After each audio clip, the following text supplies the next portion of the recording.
പഞ്ചാബിൽ വ്യാജമദ്യം കഴിച്ച 15 പേർ മരിച്ചു. 10 പേരുടെ നില അതീവ ഗുരുതരം. നമസ്കാരം, കൊട്ടാരക്കര മീഡിയയിലേക്ക് സ്വാഗതം. അമൃത്സറിലെ മജിദ ബ്ലോക്കിൽ ഉൾപ്പെടുന്ന ഗ്രാമങ്ങളിലാണ് മദ്യ ദുരന്തമുണ്ടായത്. മരിച്ചവരിൽ ഭൂരിഭാഗവും ഭംഗാലി കലൻ, തരേവാൽ, സംഘ, മറാലി കലൻ പ്രദേശങ്ങളിൽ നിന്നുള്ളവരാണ്. വ്യാജമദ്യം കഴിച്ച 10 പേരുടെ നില ഗുരുതരമാണ്. ഇവരെ അമൃത്സർ സിവിൽ ആശുപത്രിയിൽ പ്രവേശിപ്പിച്ചു. അമൃത്സർ ജില്ലാ കളക്ടർ സാക്ഷി സാഹ്നി ആശുപത്രിയിലെത്തി സ്ഥിതിഗതികൾ വിലയിരുത്തുകയും മരണസംഖ്യ സ്ഥിരീകരിക്കുകയും ചെയ്തു. മരണസംഖ്യ ഉയരാൻ സാധ്യതയുണ്ടെന്ന് അധികൃതർ പറയുന്നു.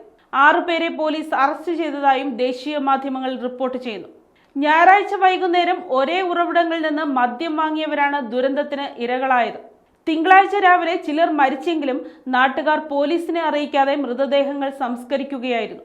തിങ്കളാഴ്ച വൈകിയാണ് മരണങ്ങളെക്കുറിച്ച് വിവരം ലഭിച്ചതെന്ന് മജിദ SHO അഫ്താബ് സിംഗ് പറഞ്ഞു.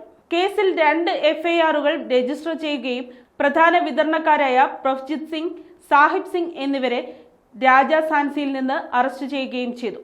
വിതരണക്കാരിൽ നിന്ന് മദ്യം വാങ്ങി ഗ്രാമങ്ങളിൽ വിതരണം ചെയ്ത മറ്റ് 4 പ്രതികളെയും അറസ്റ്റ് ചെയ്തിട്ടുണ്ട്.